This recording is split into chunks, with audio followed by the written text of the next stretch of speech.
അജ്മാനിൽ bus സർവീസുകളിൽ cash payment പൂർണ്ണമായും അവസാനിപ്പിക്കാൻ Ajman transport authority September 17 മുതൽ തെരഞ്ഞെടുത്ത ബസ് റൂട്ടുകളിൽ പണമായി ടിക്കറ്റ് നിരക്ക് സ്വീകരിക്കില്ല. അജ്മാനിൽ നിന്ന് ഷാർജ, ദുബായ്, ഉമിൽക്കൈൻ എന്നിവിടങ്ങളിലേക്കുള്ള ഇന്റർസിറ്റി ബസ് സർവീസുകളിലാണ് ആദ്യഘട്ടത്തിൽ മാറ്റം നടപ്പാക്കുന്നത്.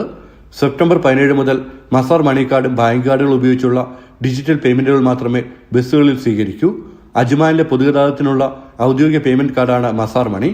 ബസ് സർവീസുകൾക്ക് പുറമെ speed vehicle testing and registration സെന്ററിലും സെപ്റ്റംബർ 17 മുതൽ ക്യാഷ് പേയ്മെന്റ് നിർത്തലാക്കും. ഇവിടെ ഇലക്ട്രോണിക് പേയ്മെന്റുകൾ മാത്രമായിരിക്കും സ്വീകരിക്കുക. യുഎഇയിൽ ഡിജിറ്റൽ പണമിടപാടുകൾ വർദ്ധിക്കുന്ന സാഹചര്യത്തിലാണ് അജ്മാന്റെ പുതിയ നടപടി.